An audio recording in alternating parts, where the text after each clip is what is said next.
जय गुरुदेव राम कृष्ण। जय गुरुदेव राम कृष्ण। परम पूज्य गुरु महाराज के चरणों में भगवत वंदना करता हूँ और आप सबकी आज्ञा सुनो बेटी। आपकी आत्मा जो जीव नमन के जीवात्मा है, आपकी सूरत आपकी रूह को प्रणाम करता हूँ। पवित्र जीवात्मा,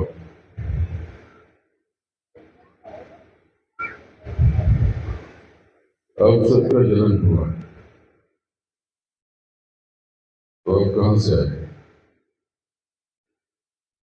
और जब आप सबकी मृत्यु होगी तो कहाँ जाओगे? जब कभी विचार किया आपने? बहुत लोग कहते हैं कि मरने के बाद भगवान के पास जाएंगे।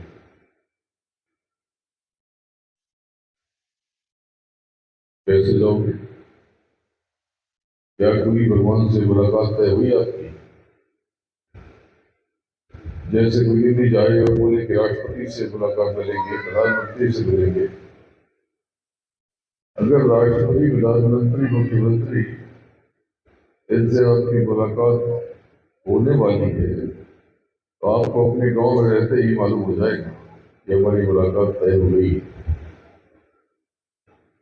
इसी प्रकार से अगर जीवन में प्रभु की प्राप्ति होगी तो जीते जी सब तय हो जाएगा, क्योंकि मरने के बाद तो कुछ भी नहीं मिलेगा। मरने के बाद तो आपको पता ही नहीं कि क्या होने वाला है। मैं आज बनारस से निकला, एक कार्यक्रम तय था थोड़ा समय का, थोड़ा फर्क पड़ा, थोड़ा वक्त आगे पीछे हो गया, लेकिन ये तय था कि मैं वहां से निकल के कहाँ रुकूंगा, निकल के कहाँ आऊंगा, दोपहर का भोजन कहाँ करना है, रात विश्राम कहाँ। जब इतने छोटे सफर में हम इतना कुछ तय कर देते हैं तो जीवन का पूरा सफर खत्म हो जाएगा और आपको जरा चिंता भी नहीं। इस जगत को आप अपना कहते हो, इस गांव को अपना कहते हो, इस मकान को अपना कहते हो, संपत्ति को अपना कहते हो, रंग बिरंगे पत्थरों को अपना कहते हो, पीली सफेद धातु, महंगी धातु को अपना कहते हो, चमकीले पत्थरों को अपना कहते हो। क्या ये आपके साथ जाएंगे? क्योंकि आपके होते तो आपके साथ ही जाते हैं, लेकिन कुछ नहीं जाता। एक करोड़पति, करोड़ क्या अरबपति व्यक्ति की मृत्यु हुई कैसे साल कोरोना में। मैंने देखा कि उसके कफन में कोई जेब नहीं थी, वो कुछ भी ले नहीं जा सकता। अरे ऐसे ही राजा के दरबार में एक साधु पहुंचा। राजा ने कहा कि ये कैसे आना हुआ बाबा जी? तो साधु ने कहा कि बस यहाँ से जा रहा था, सोचा आपसे मिलता है। बोले नहीं, आपको जो चाहिए वो ले लें, आश्रम के लिए जमीन चाहिए देता हूँ, क्योंकि पूर्व से पश्चिम, उत्तर से दक्षिण जहां तक आपकी दृष्टि जाती है वो जमीनें मेरी हैं। बोले नहीं, जमीन तो नहीं चाहिए। बोले कुछ और धन दे दूं, मेरे पास बहुत धन है, अपार धन है। बोले नहीं, इसकी जरूरत नहीं, पर हाँ आपकी सेवा की आवश्यकता है। मैं तीर्थ यात्रा पर जा रहा हूँ, मेरे पास मेरे गुरु महाराज की एक छोटी सी सुई है, एक सामान है, जिससे मेरी यादें जुड़ी हुई हैं। वस्तु कीमती तो नहीं है, पर उसके पीछे की जो भावनाएं हैं वो बहुत कीमती है। तो अगर संभव हो सके तो आप गुरु महाराज से उस वस्तु को अपने पास रख लें, और जब मैं लौट के आऊंगा तो ले लूंगा। राजा ने कहा बिल्कुल हो सकता है। तो उसे मंत्री वाले ही दिया कि ले लो और इसे सरकार की खजाने में जमा कर दो। और जब बाबा जी लौटे तो इनको आकर बोलो, अर्पित कर दो, सौंप दो। उस साधु ने अपने जेब से अपनी पोटली से एक डिब्बी निकाली, उसमें एक और डिब्बी थी, उसमें एक और डिब्बी थी, उसमें एक और डिब्बी, और उस डिब्बी में छोटा सा थोड़ा सा टुकड़ा था रुई का, कपास, उसमें एक छोटी सी सुई थी। सारी सुइयां इतनी बड़ी होती, वो सुई उसकी आधी थी। राजा मुस्कुराया, बोला क्या यही है वो चीज जो आपके लिए बहुत कीमती है? साधु ने कहा, मैंने आपको कहा था कि वस्तु की कीमत शायद न हो, पर इसके पीछे की जो भावना है वो बहुत कीमती है। राजा ने कहा, कोई बात नहीं, हम आपकी भावनाओं की कदर करते हैं और हम इसे सुरक्षित रखेंगे, ये मेरा आपसे वादा है।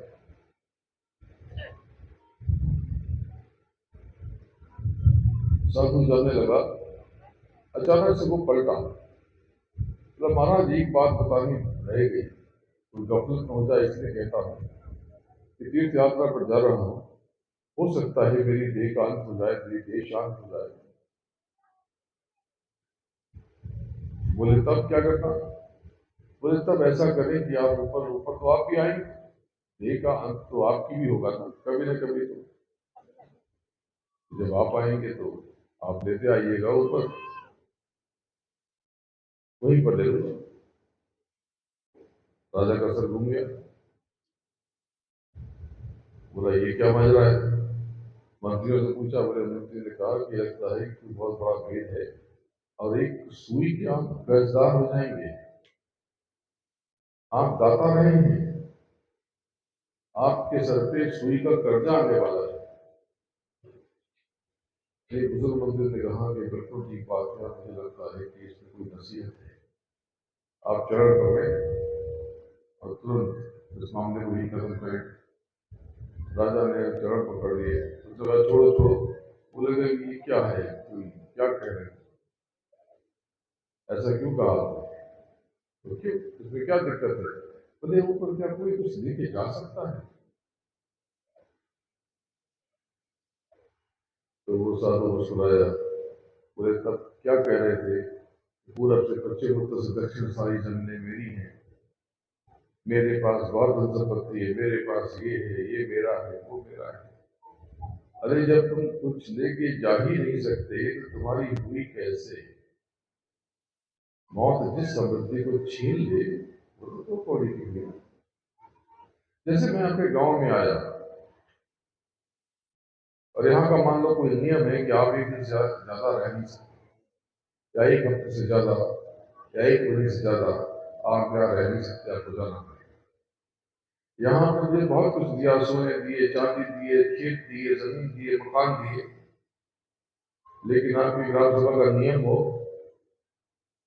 कि कोई बाहर का व्यक्ति इसे लेके जा ही नहीं सकता, तब क्या होगा? और आपने मुझे कहा कि सब सस्ती जमीन खरीद लो, मैं भी लालच में आ गया और मैं जो पैसा लेकर के आया था उससे मैंने आपके गांव में सस्ती जमीन, अच्छी जमीन खरीद ली, और मैं यहाँ से उसे लेके जा ही नहीं सकता। तो ये मेरा कैसे हुआ? ये जमीनें मेरी कैसे हुई? बात को समझो, इसमें बहुत बड़ा भेद छिपा है। आप कौन हो? आपने पढ़ा सुना कि हम सबके भीतर आत्मा है जो परमात्मा का अंश है। अगर हमारी आत्मा उस परमात्मा का अंश है, प्रभु का हिस्सा है, तो छोटे मोटे प्रभु तो आप ही हो, फिर आप इतने कष्ट में क्यों हो? इतने संकट में, इतनी परेशानी में, इतनी मुसीबत में, इतनी उलझन में क्यों हो? क्योंकि आप स्वयं को नहीं जानते, आप अपने आप को नहीं पहचानते। जब आप खुद को ही नहीं जानते तो आपको अपने सदगुरु का और प्रभु का भी कोई बोध नहीं है, कोई परिचय नहीं है।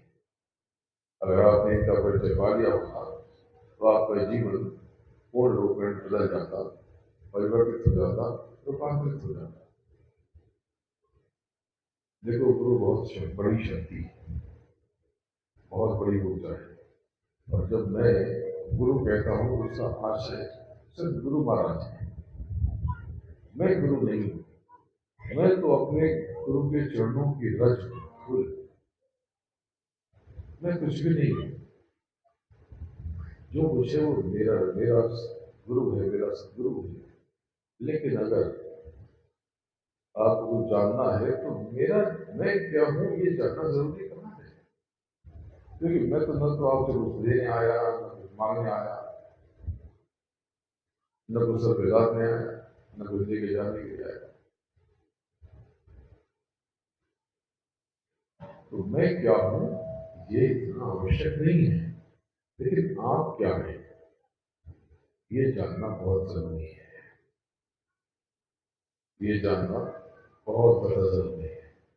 अगर आपने ये जान लिया तो आपने सब कुछ जान लिया, मुझे भी जान लिया, इनको उनको भी जान लिया, और अपने सदगुरु और प्रभु को भी पहचान लिया।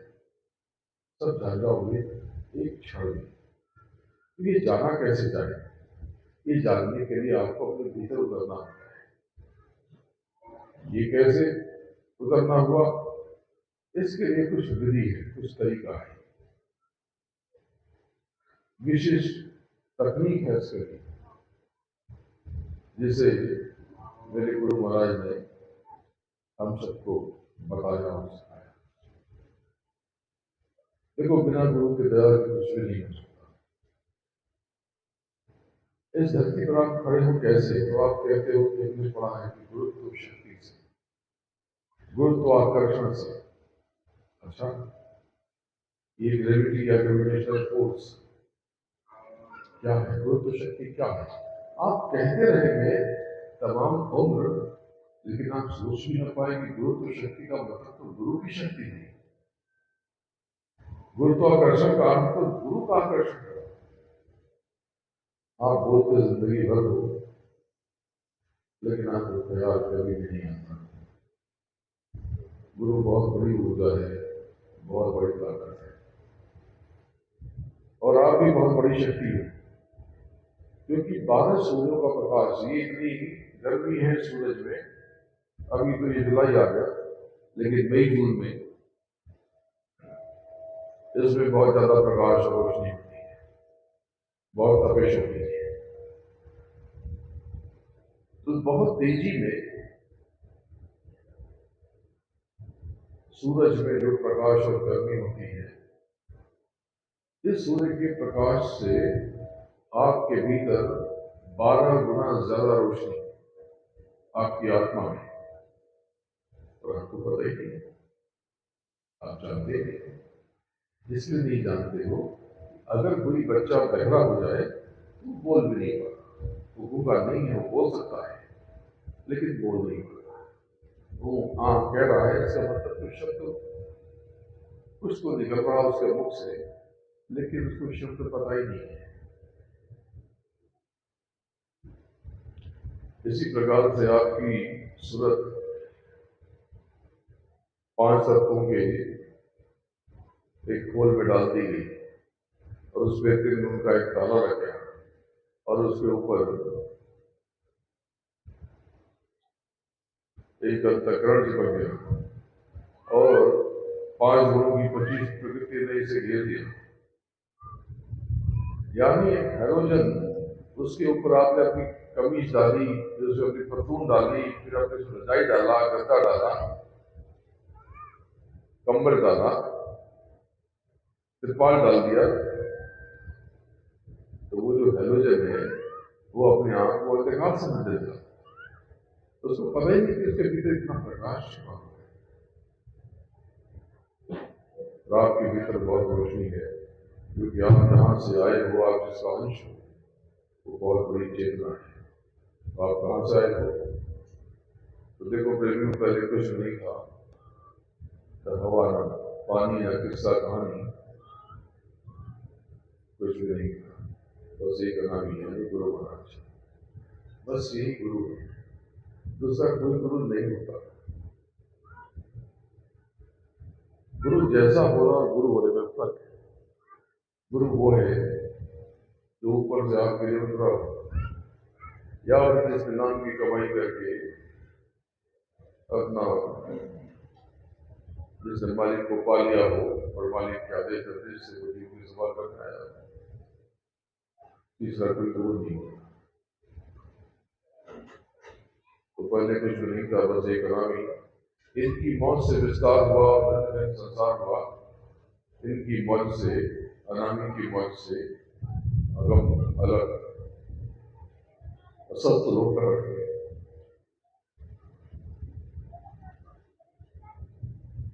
इस सत्यलोक में आपका मालिक उच्च पद पर विराजमान है।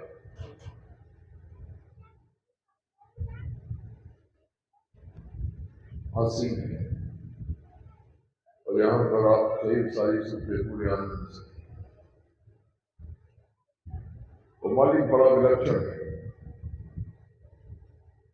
ये बड़ा अनोखा संसार है। इसका सौंदर्य और इसकी रचना ऐसी, इसके जैसा कोई लोक न हुआ न होगा। बहुत वैभव है इस लोक में, बहुत गहराई है, अपार आनंद है। यहाँ रात कभी नहीं है, यहाँ दुख कभी नहीं है, यहाँ कष्ट होता ही नहीं।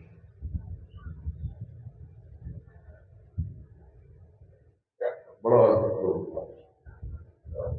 फिर इस लोक के स्वामी यानी राधा स्वामी, जिसको सिया राम भी कहते हैं, जिसको राधे श्याम भी कहते हैं, जिसको राधा कृष्ण भी कहते हैं, वही है।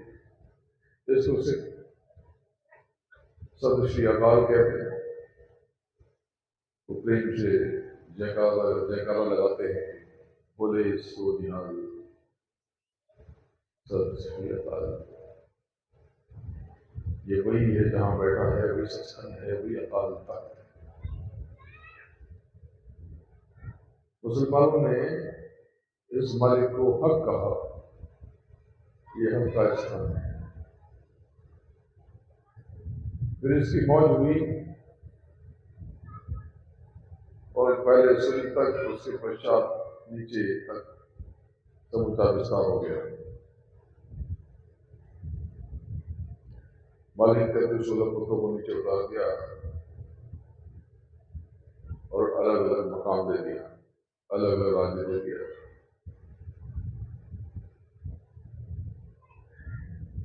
उसके पश्चात शब्द की डोर से सुल्तान का एक खजाना, जो पूरे समुद्र में एक बाल्टी से ज्यादा कुछ नहीं, एक खजाना लोगों का नीचे उतारा।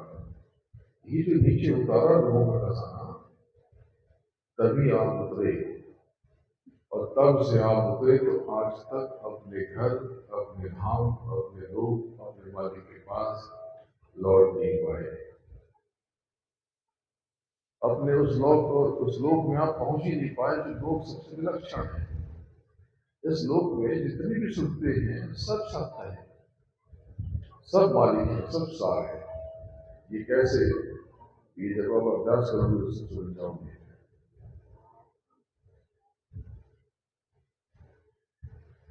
जो निचला संसार है जहां पर आपको, ये स्थूल जगत है। आप जिनके अधीन हो उन्हीं को समय कहते हैं, उन्हीं को वक्त कहते हैं, उन्हीं को काल कहते हैं, काल पुरुष।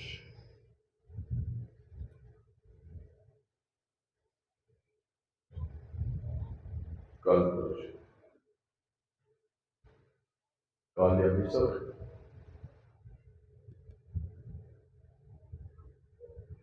जब निचला जगत आपको अच्छा नहीं लगा, आप लौट के जाने लगे, तब काल पुरुष यानी ईश्वर की मौत से उनसे अनुचेतना प्रकट हुई, जिसको आप अम्बे माता कहते हो, जगदम्बा कहते हो, देवी माता कहते हो, शक्ति कहते हो। और फिर उस देवी माँ ने, उस जगदम्बा ने 3 पुत्रों को प्रकट किया। उनको इस्लाम नासूर, कलकूत और जबूत कहता है, और हिंदू को ब्रह्मा, विष्णु महेश कहते हैं।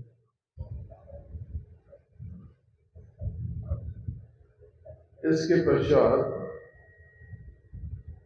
कर्मों का विधान बन गया। ईश्वर के मुख से 1 लाख श्लोकों में आकाशवाणी से 1 लाख श्लोक प्रकट हुए और अच्छे का फल अच्छा, बुरे का फल बुरा नहीं।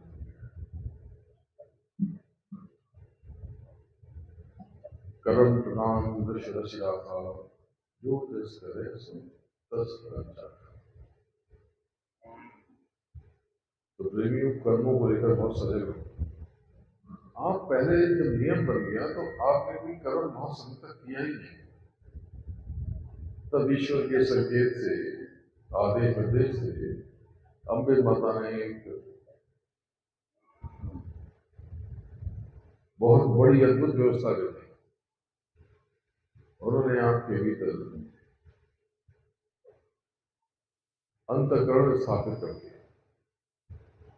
क्या अंतःकरण आपकी देह का हिस्सा है? नहीं। तो फिर कैसे काम करता है अंतःकरण? देखो, यहां से लेके यहां तक ये त्वचा है ललाट की, इसी से बिल्कुल एक सिर से हजारों हिस्से से कम ऊपर रहता है। ये पारदर्शी दिखाई नहीं पड़ता, दिखता नहीं। इस अच्छे के फल अच्छे और बुरे के फल बुरे में आप फंस गए। देखो, आज मैं बहुत बड़ी दौलत आपको देने आया। मैं कुछ बातें आपको कहने और बताने आया हूं। अगर आपने मेरी वो बातें समझ ली, मान ली, तो आपका जीवन आज से रूपांतरित हो जाएगा। लेकिन इसके लिए आपको कुछ देना पड़ेगा, क्योंकि इस जगत में बिना ले देने तो कुछ होता नहीं। वो मोल, वो कीमत तो कुछ नहीं, लेकिन बदले में कुछ आपको कोई सेवा, कोई दक्षिणा देनी पड़ेगी। तो आप कहेंगे हाँ दे देते। कितना देना है? कि कितना वितरा तो आप अपने पास रखो। ये मुझे आप क्या दोगे? ये क्या दिखाते? ये रखो अपने पास। मुझे आपके किसी की धन दौलत संपत्ति की कोई आवश्यकता नहीं है। अरे जो दया कर सकता है वो मालिक उसके साथ है, वो दाता। तो और किसी की क्या जरूरत है? और जो दे सकता है वो लेगा क्यों? तो मुझे आपकी किसी चीज की जरूरत नहीं। आप मुझे कुछ देना चाहते हो तो एक ढेला दे दो, कुछ ज्यादा की जरूरत नहीं। पर मुझे जो दक्षिणा चाहिए वो दूसरी। तो क्या मुझे आज वो दक्षिणा दोगे? तो सोच के मुझे डर गए ये लोग। ये बाबा जी घर मकान न मांगने, अरे तुम्हारे लिए ऐसे बड़े बड़े महल बनवा दूं कि तुम सोच भी न सको। तो भाई, मैं तुम्हारे गांव में इतनी दूर से आया हूँ, ये फकीर बहुत दूर से आया है, तो कुछ दोगे? देखो ये लोग चुप है।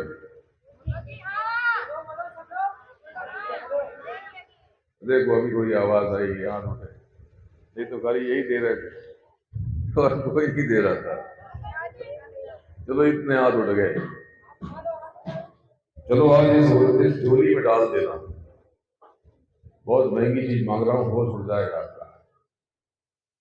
मुझे आज आपसे दक्षिणा में आपका क्रोध चाहिए। दे पाओगे?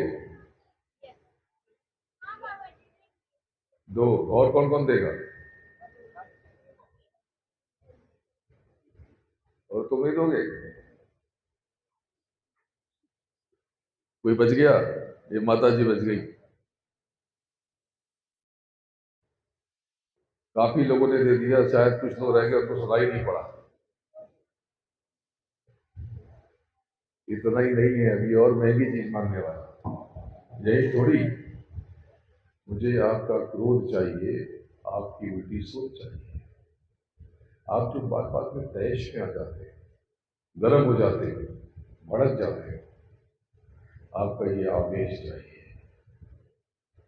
और जो आप दूसरों की निंदा आलोचना करके उसका कर्मों का बोझा अपने सर पे लाद लेते हो, मुझे ये निंदा आलोचना चाहिए।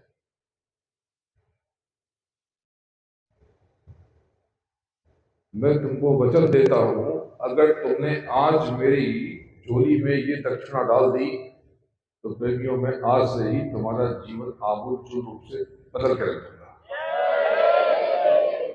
तुम्हारे हर दुखों में मैं कमी करके जाऊंगा और तुम्हारे जीवन में आनंद का सूत्रपात करके जाऊं। तो देखो, मैं तो मामूली फकीर हूं, लेकिन मैं क्या हूं ये जब तक तुम खुद को न जानो क्या जान सकोगे। और मैं क्या हूं ये जानना जरूरी नहीं, कोई गलत चीज तो आपको सिखाने नहीं आया।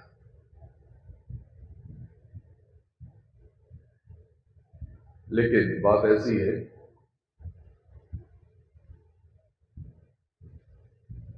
कि हमारा प्राचीन विज्ञान ये बताता है, आध्यात्मिक विज्ञान ये कहता है कि जो लोग दूसरों की निंदा करते हैं, जो लोग बात बात में तैश में जाते हैं, गाली गलौज करने लगते हैं, जो बात बात में थूकने लगते हैं, और जो बात बात में असत्य बोलते हैं अकारण, उनके जीवन से सुख, वैभव, मान सम्मान और धन और स्वास्थ्य सब गल जाता है, पिघल जाता है। क्योंकि क्रोध एक कर्म है, झूठ बोलना एक कर्म है,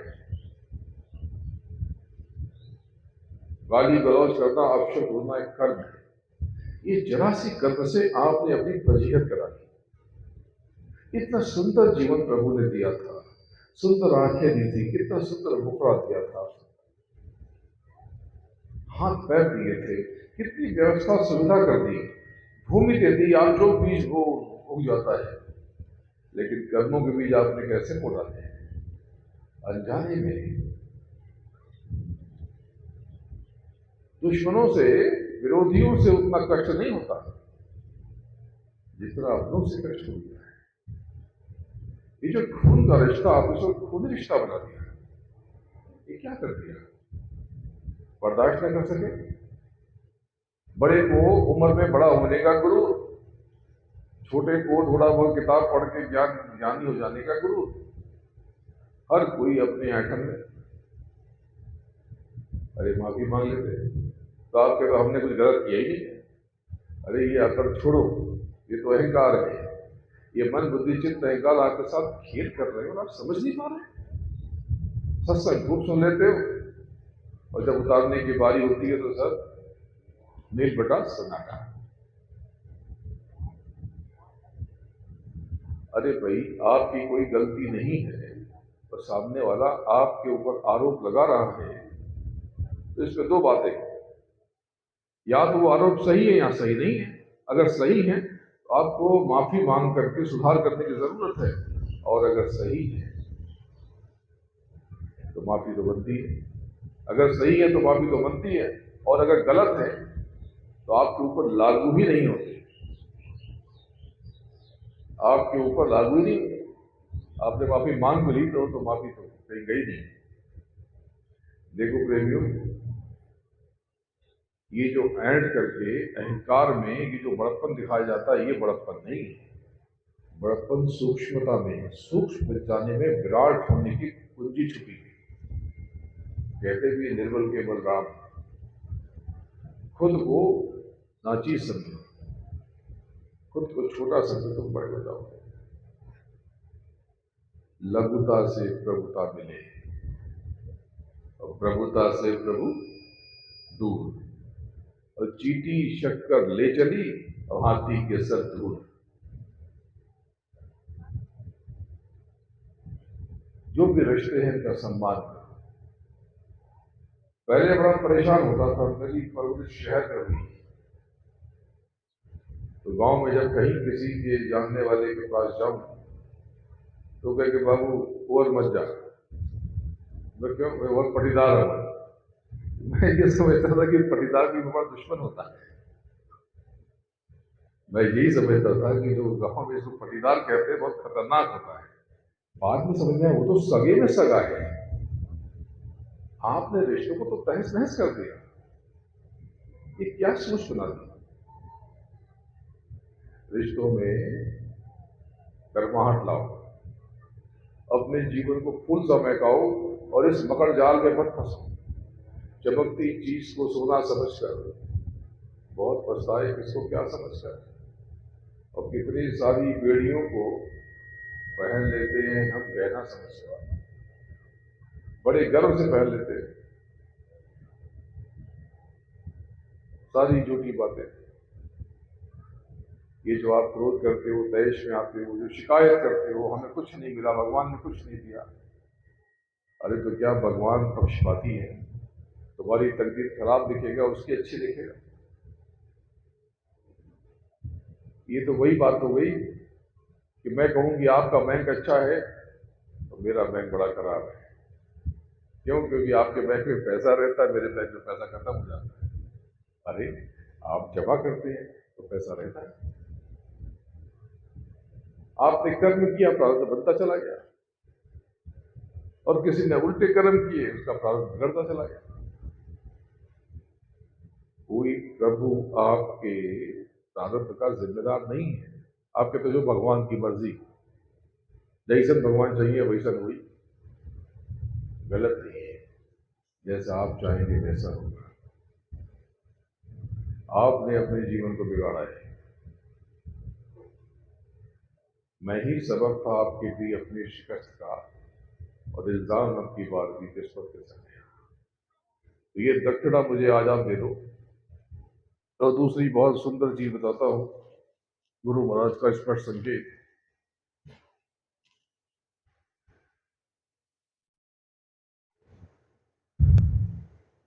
नित्य घर में शाम के समय कितने बजे? रात को 8 बजे पूरे घर को सुगंधित कर। तो कैसे करोगे? एक टुकड़ा, अब आपके यहाँ तो गाय है, गोरी भी है, एक टुकड़ा गोरी ले लो, उपला कंडा, उस पर थोड़ा सा घी डाल दो, कपूर डाल दो, जब वो जल जाए उसमें थोड़ा गूगल, थोड़ा रोमान, थोड़ा चटमासी, एकदम बढ़िया धुआं हो जाएगा। अब उस धूम्र को पूरे घर में दिखा दो, और लिंग शरीर में जो बैठे हैं उनको ये स्मरण करो उनका, और उनको अर्पित कर दो। तो इससे क्या होगा? इससे सब ठीक हो जाएगा। नहीं, ये कर्म बना। ये कर्म कैसे बन गया? धुआं करने से। वैसे कि आपकी स्थूल देह है 5 तत्वों की, जल, पृथ्वी, अग्नि, वायु, आकाश की, और आपका भोजन स्थूल भोजन है। ये रोटी, ये सब्जी, ये चावल, ये फल फूल, ये मिठाई, जो भी आपने स्थूल पदार्थों से बनाया, पकाया, ये आपका भोजन है। लेकिन जो लिंग शरीर में बैठे हैं, जो देवी देवता, यक्ष, गंधर्व, योग, अग्नि, यक्ष, यक्षिणी, भुजंग, किन्नर, गंधर्व, भूत, प्रेत, इन सबकी योनि में बैठे हैं, उनका भोजन है सुगंध। जब आप ये सुगंध उनको अर्पित करते हो और वो उसको ग्रहण करते हैं, तो वो आपके कर्जदार हो जाते हैं, ऋणी, और एक उसका फल बन जाता है, शुभ फल। तो बात ऐसी है कि जो कर्म है, चाहे अच्छे हो या बुरे है, तो दोनों कर्जा, दोनों भोगना पड़ेगा। लेकिन गुरु महाराज ने ये देखा कि आपने उल्टे कर्मों का सृजन कर दिया, और उसे भोग भोग करके आपने जीवन को और खराब कर दिया। तो चलो, आपके ऊपर एक दया उन्होंने कर दी मेरे द्वारा, ये मेरे प्रेमियों को बता दो, ये बच्चों को बता दो, तो मैंने आपको बता दिया।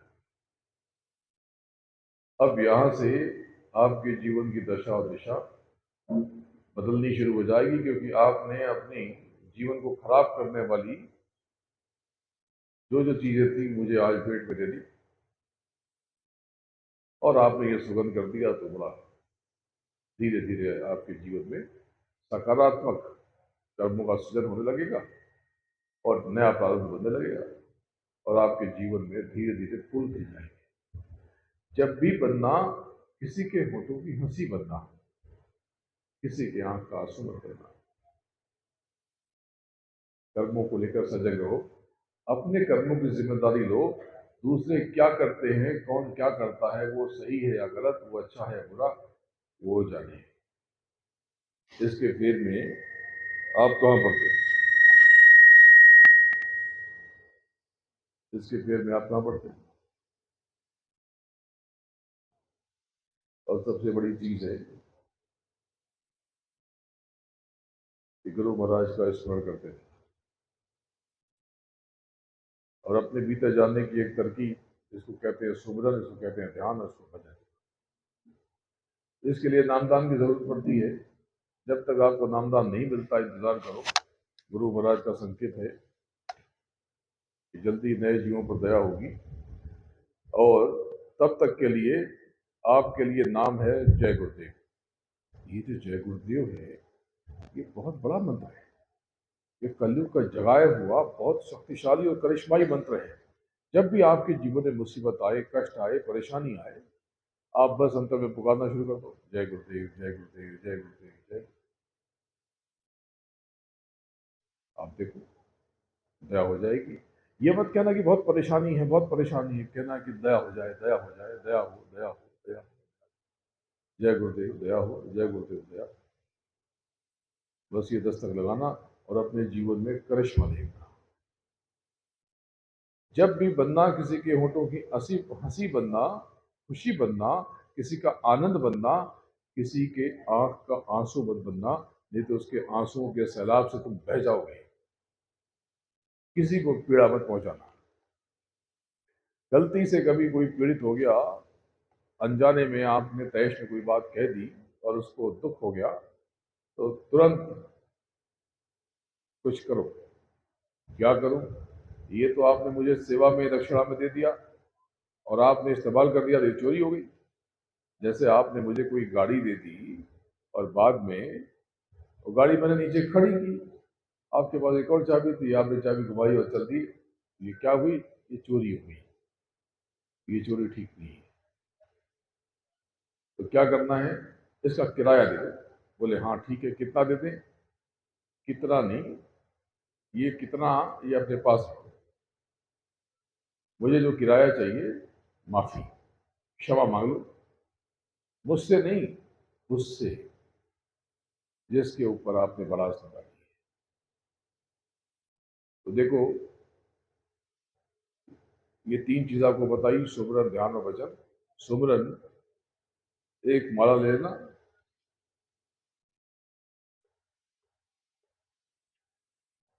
ऐसी माला मिल जाएगी, और ये जय गुरुदेव, जय गुरुदेव, जय गुरुदेव, 108 की माला कम से कम एक बार कर लो, अधिक से अधिक चाहिए जितनी बार कर लो। दूसरी विधि है ध्यान। ध्यान में दृष्टि रोक करके सामने सदगुरु का ध्यान करके एक बिंदु पर अपनी दृष्टि को रोकने की कोशिश करना और रोज हाजिरी लगाना। ये सामने जो आपके काला काला अंधेरा सा दिखाई दे रहा, दरअसल ये कर्मों का जखीरा है। ये आपके ही कर्म है जो अब पर्दा बनकर वहां पर खड़े हो गए। तो जब आप नियमित वहां पे घिसोगे, दस्तक दोगे, तो धीरे धीरे धीरे धीरे धीरे वहां पर रोशनी हो जाएगी, एक छेद हो जाएगा, एक चमक पैदा होगी हीरे की तरह। जैसे वो चमक आपको दिखाई दे, उसके भीतर प्रविष्ट हो जाएगा। तो आगे आपका आपको जो कुछ भी दिखाई देगा, आपका पूरा जीवन बदल जाएगा। आगे आप जाओगे तो बहुत बड़ा आसमान दिखाई देगा, अद्भुत आकाश। यहाँ पर सूरत की जरत कहते हैं इसको, चेतना उलट जाएगी, यानी नीचे आसमान ऊपर जमीन हो जाएगी। और उस आसमान में बहुत रंग बिरंगी किरणें प्रस्फुटित होंगी। उन किरणों के मूल पे जहां से वो प्रकट हो रही है, जब आप पहुंचोगे तो हैरान रह जाओगे, क्योंकि रूज का चांद है। ये क्या हुई? वो प्रकाश, उस जो चांद से आ रहा, दरअसल वो आपके गुरु का, आपके सदगुरु के पैर के अंगूठे का नाखून है। इसलिए आपने देखा होगा कि जब महापुरुषों के दर्शन करते हैं तो बहुत से लोग उनके अंगूठे को स्पर्श करते हैं। ये जो स्थान है, यही वट वृक्ष है जहां पर बैठकर बुद्ध को ज्ञान मिला था, आत्मबोध हुआ। और यही वो जगह है जहां श्री कृष्ण गाय चराते थे, मधुबन। और ये वही जगह है जहां वो रास करते थे, कुंज गली। वो रास रूहानी था, वो लौकिक नहीं था, वो पारलौकिक था। वो रास किसी स्त्री पुरुष का नहीं था, वो सूरत का और आत्मा का। वो राधा और कृष्ण का था। राधा यानी सूरत, और कृष्ण यानी वहां पर, यहाँ कृष्ण मालिक के लिए है, वो राधा स्वामी का, राधाओं का स्वामी जो ऊपर बैठा है, वो सिया राम का। दिया यानी सूरज और उसका मालिक राम। और जब आप आगे बढ़ोगे तो ये भूल भर यहाँ पर जड़ और चेतन की गांठ लगी हुई, 5 तत्वों की और 3 गुणों की यहाँ पर गांठ। जब तक ये गांठ नहीं खुलेगी बात बनेगी नहीं। जब नियमित अभ्यास करोगे तब आप सब समझ जाओगे। आगे भूल भ्रम का पर्दा और आगे बहुत कुछ है। तो उसके ऊपर देवी देवताओं का लोक है। कभी दोबारा आऊंगा तो आपको विस्तार से सुनाने की कोशिश करूंगा। अभी आप इतना करो, और जो भी अनुभव आपको हो आप किसी को मत बताना, वरना वो मालिक बंद कर देगा।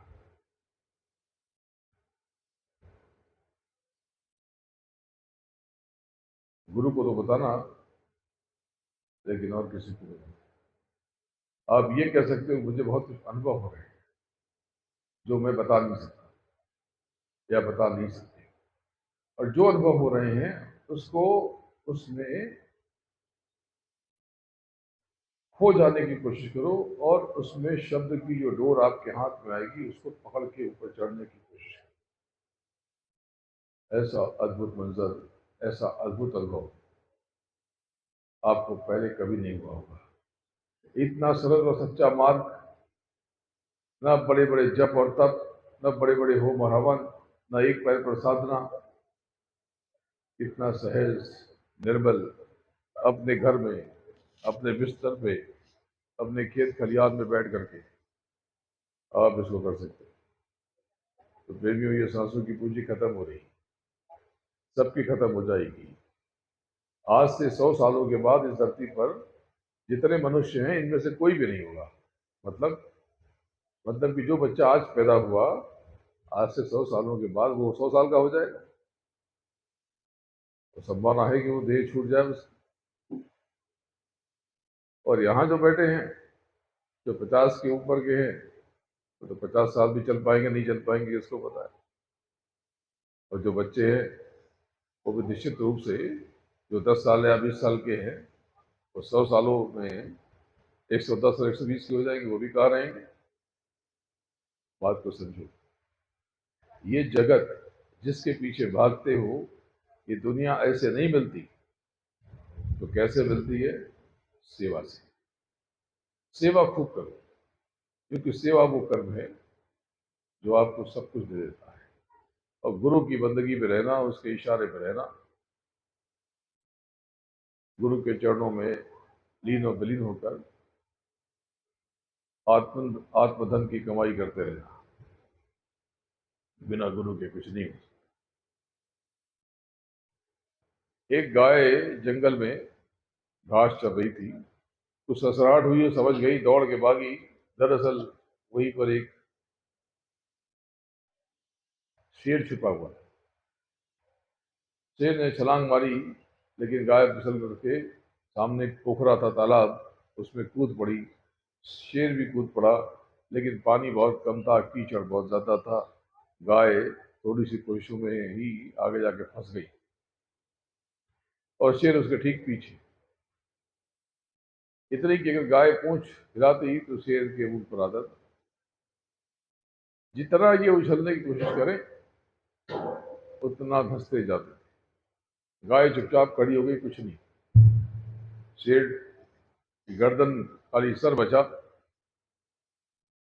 परेशान हो गया, उसने गाय से कहा, तेरे चक्कर में मैं फंस गया और तू शांत खड़ी है, क्या तुझे डर नहीं लगता मौत का?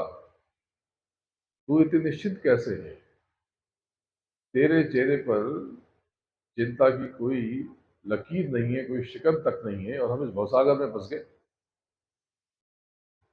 मौत सामने दिखाई दे रही है और तू आराम से बैठी हुई है, न हाथ मार रही है, न पैर, कुछ नहीं कर रही है। गाय चुप रही, उसने विराम लिया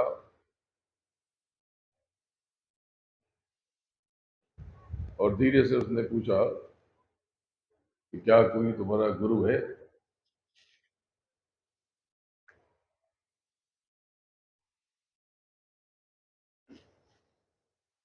शेर ने कहा, मतलब? बोले अरे कोई तुम्हारा मालिक है, स्वामी है। शेर मरते मरते भी उसको हंसी आ गई और जोर से दहाड़ा। बोला मेरा कोई स्वामी मालिक गुरु नहीं होता, मैं तो राजा हूं। मेरा कौन गुरु होगा, मेरा कौन मालिक है? मैं ही सबका मालिक, सबका गुरु। गाय फिर से हंसी। बोले तब तुम जानो, तुम्हारा काम जाने। बोले मतलब? बोले मुझे तो पता है कि मेरा एक मालिक है, एक स्वामी है। अभी कुछ देर तक जब मैं उसे नहीं दिखाई दूंगी तो वो ढूंढता हुआ मुझे इस पोखर तक आ जाएगा और मुझे इस हाल में देख करके किसी न किसी प्रकार से मुझे वो इस भवसागर से पार लेके जाएगा। तुम्हारा क्या होगा? जिसका गुरु नहीं होता वो शेर की तरह डूब कर बैठ जाता है। तो जिसका गुरु होता है, हर मुसीबत, हर झंझट, हर झमेले से तो उसे तार ही देता है, उसे पार ही कर देता है। गुरु पर हमेशा विश्वास है। वो दाता है, उसके समान कोई दाता नहीं है। वो तुमसे कुछ नहीं चाहता। तुम्हारी श्रद्धा और यकीन के अलावा उसे तुमसे कुछ नहीं चाहिए। वो मसल दे तो पत्थर में तेल निकाल दे। अपनी दाढ़ी का एक बाल मसले तो तुम्हारी हर जरूरत की चीज तुम्हारे चरणों में डाल दे। तुम उसकी बार बार परीक्षा लेते हो, वो कभी फेल नहीं होता। लेकिन वो तुम्हारी जब भी परीक्षा ले लेगा तुम फेल हो जाओगे। अपने भीतर चलो, अपने अंदर चलो, नाम की कमाई करो। प्रेमियों, गुरु महाराज ने कहा था कि कलयुग में कलयुग जाएगा और कलयुग में सतयुग आएगा। उन्होंने उसके लिए 3 बड़े महायज्ञ किए थे और उन्होंने कहा था कि चौथा यज्ञ मैं करूंगा, यहां से सतयुग की अगवानी का आगाज होगा। तब तक उन्होंने मुझे आदेश और निर्देश दिया कि हर बरस ये लिंग शरीर में जितने भी लोग हैं, अधिकारी हैं, शक्तियां हैं, इनको आहार यानी भोजन देते रहो, इनको इनकी आहुति देते रहो। तब से हर बरस सतयुग की अगवानी का बहुत विलक्षण और दिव्य साकेत महायज्ञ हर बरस आयोजित होता है। इस साल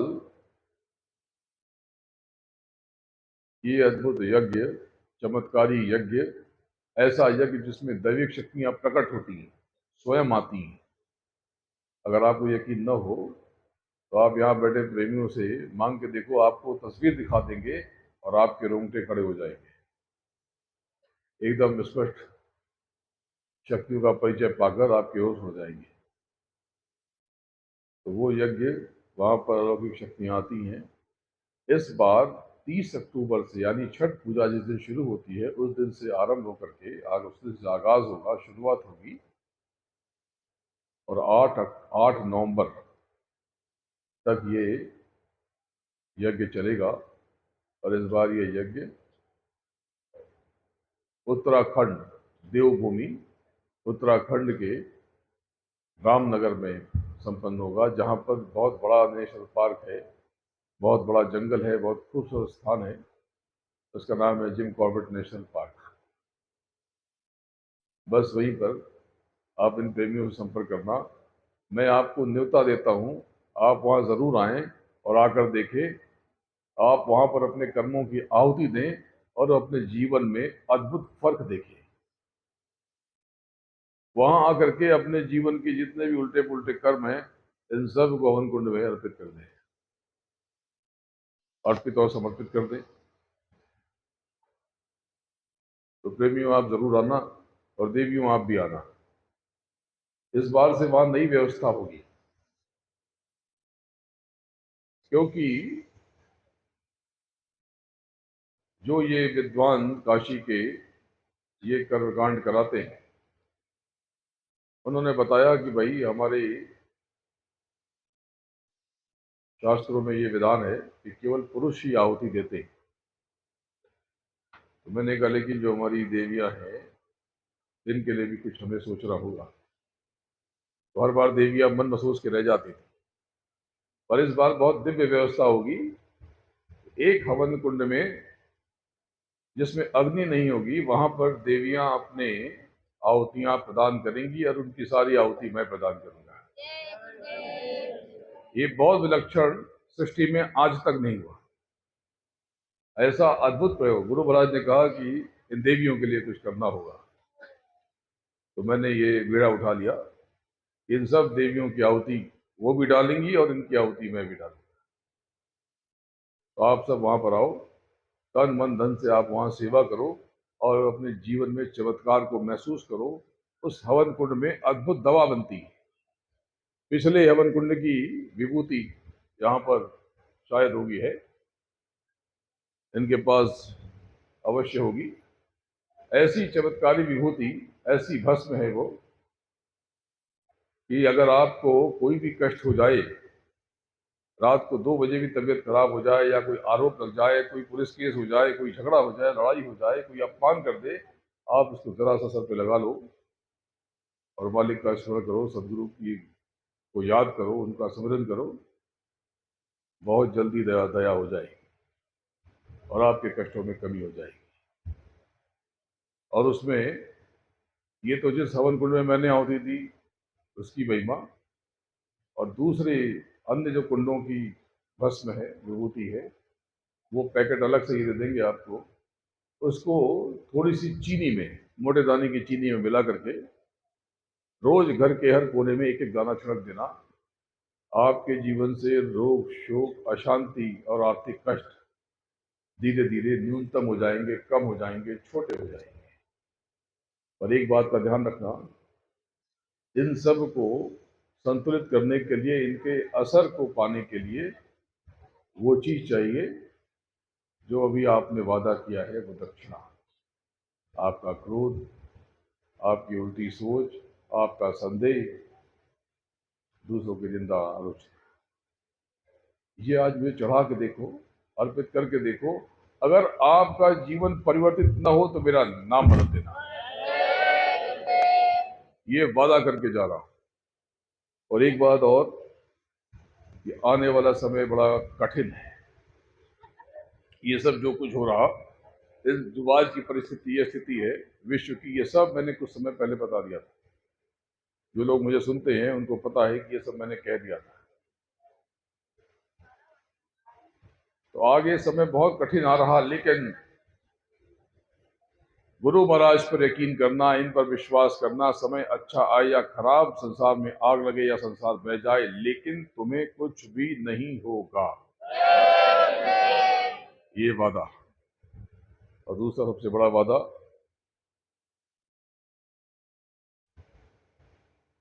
जब कोई आपको अपना हाथ न दे, मुसीबत में आपको आपका साथ न दे, रोने के लिए अपना कंधा न दे, जब कहीं से कुछ दिखाई सुनाई सुझाई न पड़े, आपको कुछ भी नजर न आए, कोई आशा की किरण न हो, जब कोई आपका साथ न दे, तो मैं आपकी मदद करूंगा। ये मेरा आपसे वादा है। जब चाहो तब आजमा लो, मेरी बात गलत नहीं होती,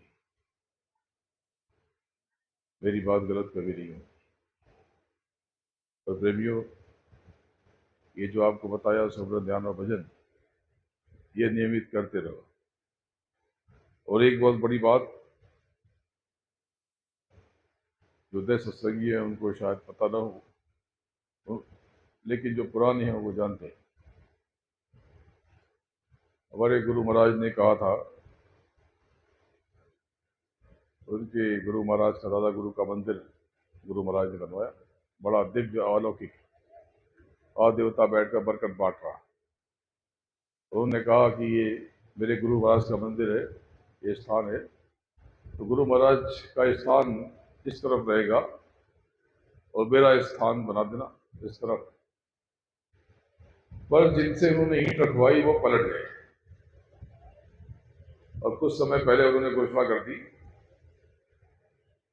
कि मंदिर की कोई जरूरत नहीं है। प्रेमियों, गुरु महाराज ने मुझे आदेश और निर्देश दिया और तुरंत हम सब ने ये निर्णय लिया कि गुरु महाराज का अब वो चिन्ह, वो स्थान आप और हम बनाएंगे और बहुत सुंदर और अति भव्य बनाएंगे, ऐसा जहां पर जाकर के आपके सारे दुख दूर हो जाएं। ये काम कोई और नहीं कर सकता, ये हम लोगों को मिलकर करना पड़ेगा। अब ये बात और है कि ये जो पलटू राम पलट गए, अभी ये फिर पलट जाएंगे, देख लेना, और ये फिर से कहेंगे कि हम भी बनाएंगे, लेकिन इनके बनाने से अब मंदिर नहीं बनेगा, उस मंदिर से कोई लाभ नहीं होगा, क्योंकि ये कुछ जानते नहीं। इन्होंने गुरु महाराज का जो अपमान किया, पहले इनको संगत से क्षमा मांगनी चाहिए कि हमसे भूल हो गई।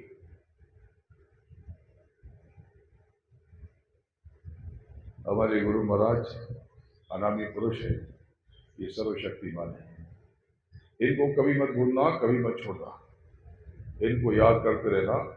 और आज आपको मैं यहाँ पर बहुत बड़ी दया देके जा रहा हूँ, ऐसी अद्भुत दया कि आप सोच नहीं सकते। बहुत से लोग कहते हैं कि गुरु महाराज हमारे ये मर गए, लेकिन प्रेमियों ऐसा नहीं है। ये अनामी पुरुष है, इनकी मौत से सारी कायनात थरकती है। सच्ची बात सुनना चाहते हो तो सुन लो, गुरु महाराज थे और गुरु महाराज ये सच्ची बात है।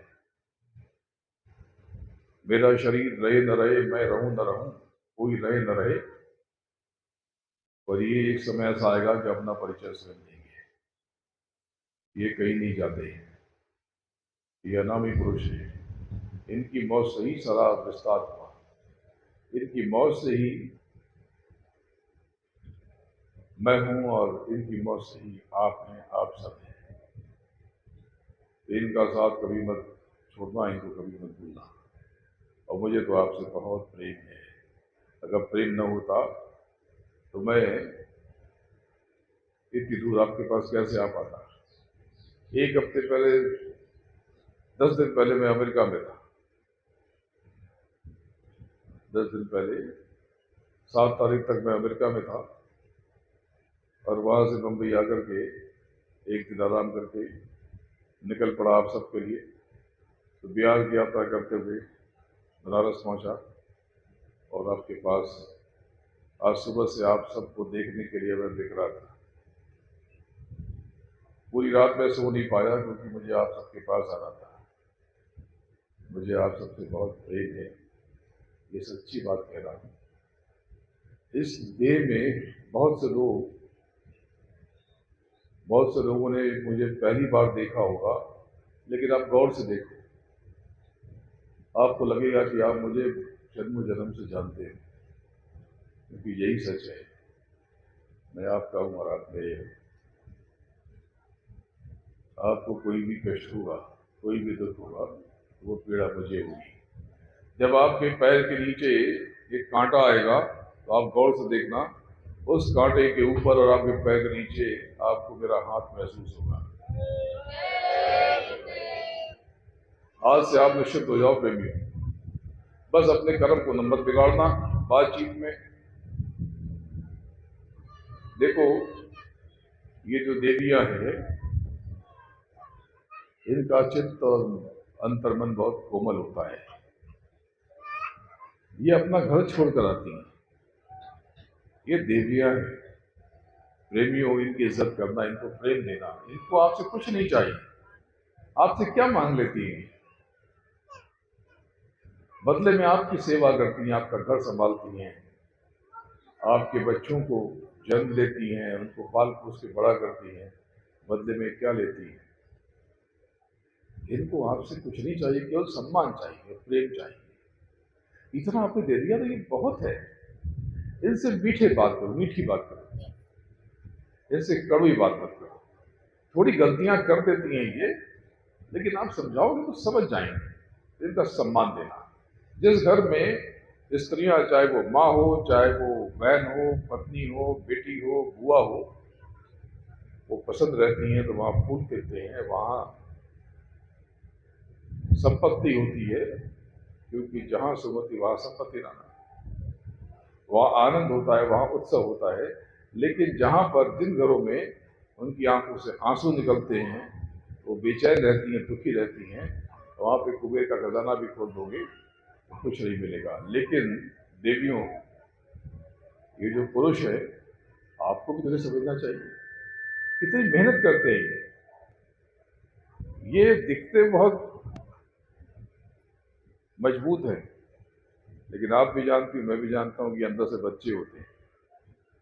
इनका अंतर्मन तो और भी कोमल होता है, इसलिए ऊपर से ये जोर से बात करते हैं। खेतों में पसीना बहाते हैं, मजदूरी करते हैं, मेहनत करते हैं 4 पैसे कमाने के लिए। कई बार उल्टे पुल्टे भी काम, गलत सही भी काम करने पड़ते हैं, उसे कर्मों को भी भोगना पड़ता है। आप भी इनको समझने की कोशिश किया करो। कभी तैश में आ जाएं तो इनको थोड़ा सा उस समय संभाल लो और बाद में इनकी क्लास ले लो। ऐसे काय कहलाते, प्रेम दो, प्रेम से आप इनको प्रेम से लूट सकती हो, प्रेम से इनको जीत सकती हो। देखो, आपके विचारों में शक्ति होनी चाहिए, आपकी बातों में शक्ति होनी चाहिए, आपकी आवाज में शक्ति नहीं होनी चाहिए। तेज आवाज में बात करके परिवार का सुख चैन नष्ट हो जाता है। घर में धीमी आवाज से बात करो, कर्कश आवाज में नहीं, मीठी आवाज से बात करो। घर तो एक मंदिर है, यहाँ पर कड़वी और कड़ी चीजों की तेज आवाज में या आप शब्द या गाली गलौज की कोई जरूरत नहीं है। ये जो आप बात बात में कहते रहते हो, आप दोनों कहते हो, ये भी कहती है कि अब मर जाए तो तुम्हें मालूम पड़ी। अरे क्या मालूम पड़ेगा, ये भी कहते हैं कि मैं मर जाऊंगा तो ये हो जाएगा, कौन पूछेगा तुमको, फालतू की बातें क्यों करते हो। बड़े भाग मानुष तन पावा, और उसको आप ऐसे गवाए चले जा रहे हो। जो काम नाम की कमाई के लिए करना था, अपने कर्मों को ठीक रखने के लिए करना था, उससे आप कर्म को मामूली मामूली बातों से बिगाड़ते जाते हो। जिस घर में कहा सुनी होती है, बातचीत का जो मूल होता है वो तो कुछ नहीं, जो छोटा सा जो कारण होता है जिसमें विवाद होता है, तो बहुत मामूली होता है। एक दूसरे की इज्जत करना, एक दूसरे से प्रेम करना, और अपने घर का माहौल मधुर रखना। रात को 8 बजे सुबह कर देना। और इन प्रेमियों के पास में अगर यह भी विभूति है तो मैं इनसे कहता हूँ ये आपको दे दे, बड़ी दया हो जाएगी। और आज आप यहाँ से खाली हाथ नहीं जाओगे, बहुत बड़ी दया मालिक की आप लेकर जाओगे। तो देखो, हाथ ऐसे फैला लो आप सब ऐसे, क्योंकि मुझे पता है कि आप बहुत परेशान हो। या झोली फैला लो, तो आज मैं आपकी झोली में बहुत कुछ डालने वाला हूँ। चलो हाथ फैला लो या झोली फैला लो। अब आंख बंद कर लो, आप मेरी बातों को गौर से सुनो। मुझे पता है कि आप बहुत कष्ट में हो, तो अब आप मालिक से गुहार लगाओ, प्रार्थना करो। तो मैं दया की गुहार लगाता हूँ, लेकिन आपको ये नहीं कहना कि मैं बहुत परेशान हूँ। आपको ये कहना है कि हे प्रभु, हे सतगुरु, मेरी जो परेशानी है, मुझे विश्वास है कि आपकी दया मिल जाने से ये खत्म हो जाएगी। अगर ये कह दोगे कि अब मैं बहुत परेशान हूँ, बहुत दुखी हूँ, वो दया कर देगा और आपकी परेशानी बढ़ जाएगी। तो परेशानी का चिंता मत करो, परेशानी को छोटा करके गुहार लगाओ। चलो अंतर में जो भी आपको तकलीफ है, कष्ट है, उसकी प्रार्थना करो, किसी को बताने की जरूरत नहीं है। अंतर में मुंह बंद करके अंदर गुहार लगाओ, अंदर प्रार्थना करो, अंदर फरियाद करो।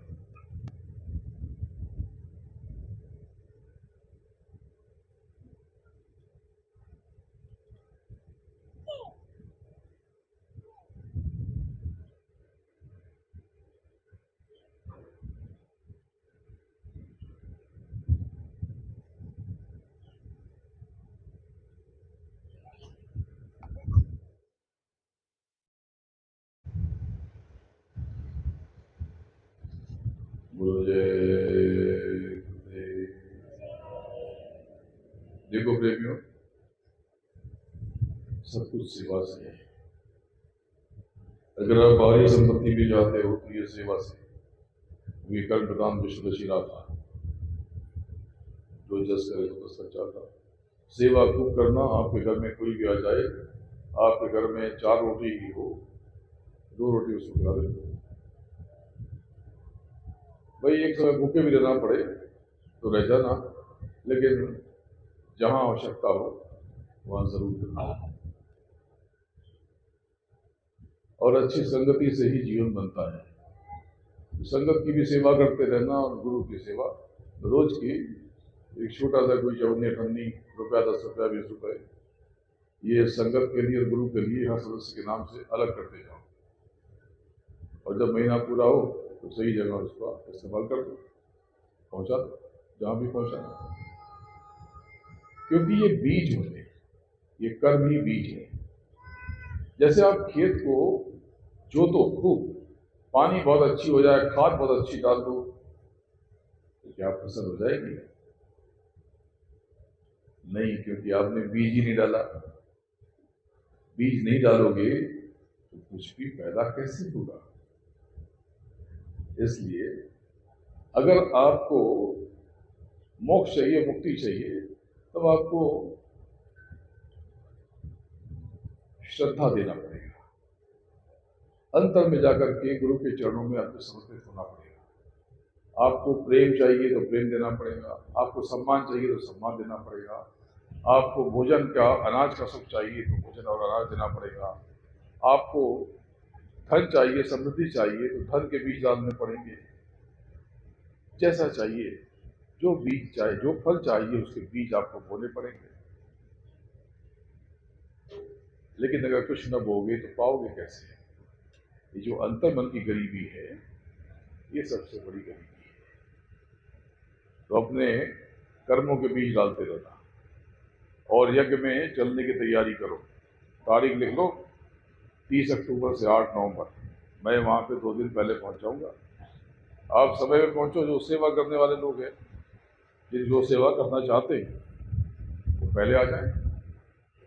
तो आप जिस प्रकार से सेवा करना चाहते हो वहां पर कर सकते हैं, तन मन धन से। और ये ऐसा अनुभव होगा जहां से आपका जीवन आपको बदला हुआ नजर आएगा। तो पूरे परिवार के साथ आओ, और ये 10 दिन ऐसे बीत जाएंगे कि आप हैरान हो जाओगे, और घर आकर के आपको रोना आएगा।